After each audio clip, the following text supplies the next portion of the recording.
Crocodile Way by Mary R. Sullivan.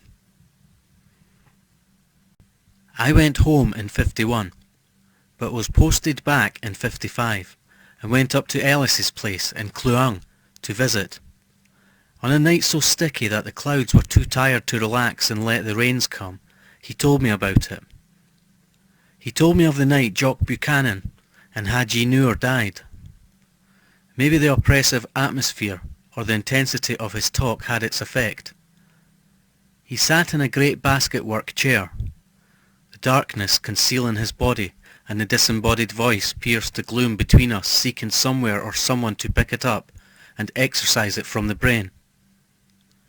It seemed like some compulsive confession rather than a statement of fact. I was sitting in the jeep, nursing my shotgun and watching the headlights playing hide-and-seek with the jungle as we passed by. We were on the Kuala Lumpur Klang Road, on the way to Swettenham. I was half expecting to see a big cat, as one always does, but apart from the odd sambar skittering away into the thick, I saw nothing. Jock was driving. If our method of progression could be covered by such a term, he drove as if potholes and traffic did not exist. Indeed, for him such dangers never seemed to intrude to impede his foot-flat-down progression. We were after Croc in the Klang River. You know it. It drains from KL. All points, north and east, rolls through, or rather squirms through, Ulalangat and into the sea at Port Swettenham. About Thames size, or a bit bigger, at Klang, which was our jump-off point. It is muddy, deep, and tidal nearly up to its source. We got into the village about 10:30. The place was still a bit tired looking then from the war. The wet pontoons were still being used, replacing the bridge we blew in 42. Jock stopped the jeep alongside the old bridge, which was resting its belly in the river, and we looked around for Haji Noor.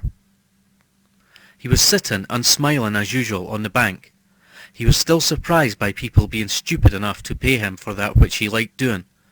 Admittedly, using shotguns, harpoons and lights in the middle of the night was a silly way to kill crocodiles, but the queer English seemed to object to using a rope baited with a live dog, as did Allah's beloved people on the river. His wonder did not affect him adversely, as a night on the river brought money, the feet of the croc for sale as aphrodisiacs to the Chinese, and invariably some compo, which helped to feed his ever-increasing family. Bars of chocolate were not unknown if the shooting was good. Jock took the sealed headlight and battery from the jeep. I carried the guns, harpoon and food. Haji Noor carried the great flask of coffee. He would have had hysterics if he had known that half the coffee he enjoyed so much was Scotch. Perhaps not. He was a very sophisticated Malay for a villager, and the only aspect of his religion he seemed to abide by, even enjoy, was his 4 wives. We trooped down to the pontoon, got into the kolek, and Haji Noor pushed off. He stood in a half-crouch at the stern of the boat pushing out towards the main stream. Jock sat in the middle with the lamps and ready to act as harpoon man. I lay in the prow with the 2 guns. I had my usual jitters that the freeboard was insufficient, the craft inherently unstable, which it was, and the current too fierce for us to survive. However, we had all done this many times, and as before, Haji Noor guided his small boat through the maze of floating trees, river debris, and innumerable swirls to the relative calm of the main stream. It was a glorious night. Not the fairy book equatorial night of myriads of stars and a giant Hollywood moon, but a dark, dark hunter's night. It was like moving through velvet, and one could almost feel the absence of light on the skin. The ebb tide was slacking when we got down to the big bend about 1.5 miles below the pontoons. Although dark, the 50-yard wide stretch of mud on each side of the water glittered with phosphorescence from its heterogeneous collection of small occupants.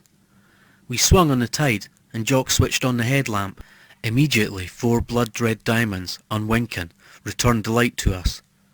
One thrust on the paddle and we glided through the water, now oily and sweating in the glare of the lamp, towards the crocodiles. I slipped the safety catch on the 12-bore, and as usual my gut shuddered up into a knot, while mosquitoes chased each other madly around the resultant emptiness below my chest. At about 20 yards, the beasts' eyes went out and their bodies came into view. They were lying half in the mud, half in the river. They lay unmoving, their snouts open, the water flowing through the hideous gap between upper and lower jaw. Their nauseating bellies, like time-expired ice bags, were spread out clutching the mud, while their corrugated tails lay quiescent on the outer edge of the light. Both were about 8 feet, too big for good skins, but small enough for us to tackle. We glided, slowly now, as the thrust of the paddle died towards them.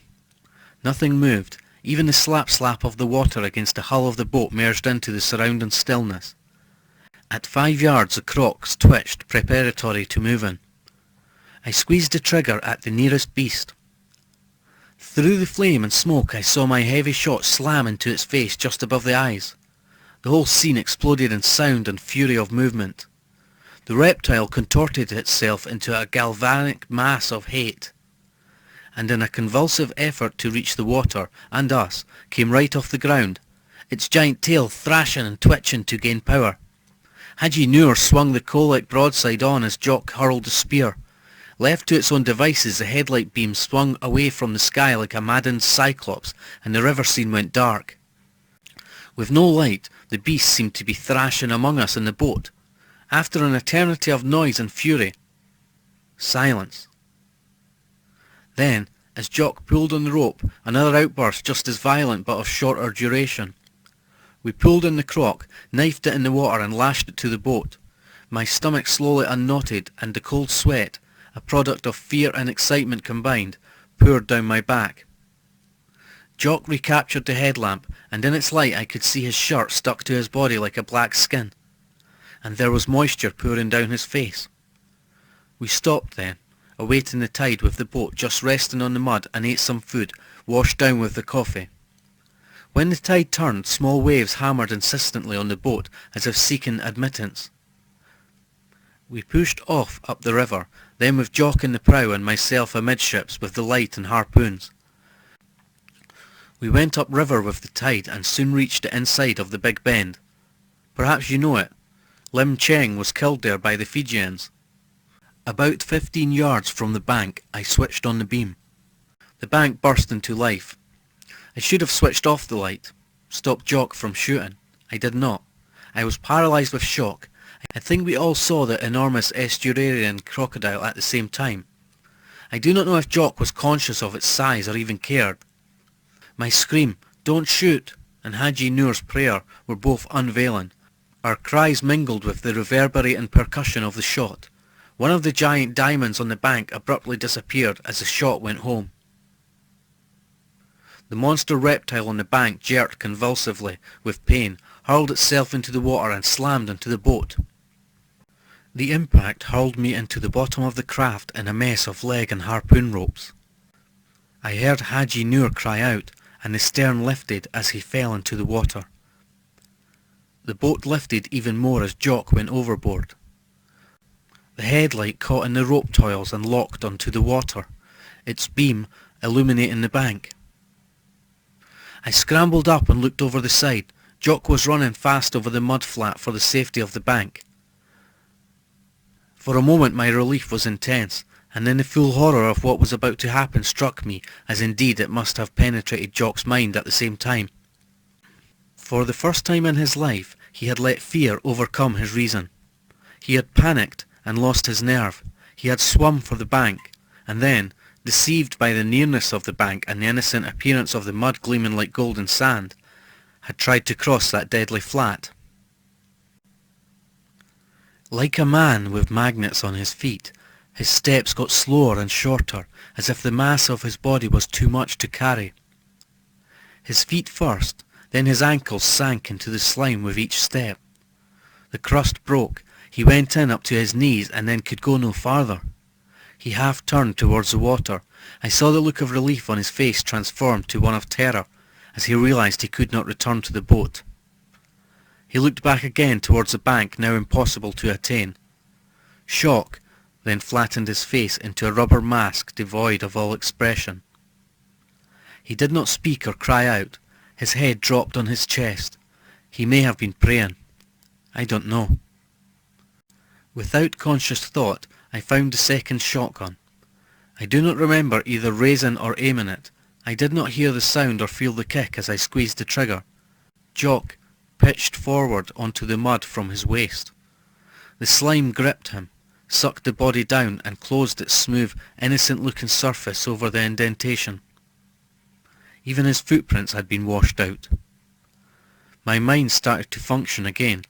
I swung the beam in a wide circle over the water. Haji Noor was swimming strongly for some overhanging branches which reached down to the water. I seized the paddle and furiously drove the boat towards him. Even as I saw it happening, I did not believe it. I had heard all the planters' tales of crocodiles drowning their food. I had never believed them. Haji Noor was making all the necessary swimming movements, but was not getting anywhere. He was slowly sinking into the water. One had the impression he was swimming forwards but going backwards. Before I could reload, his head went below the surface. It reappeared for a moment. His scream was cut short as water flooded into his mouth and he sank again. For a second or so I saw his hand waving furiously above the surface. Then nothing. No sound. No mark of their passing. The orchestra of the jungle started up as the foreign sounds died. I was alone. I am still alone, except at night.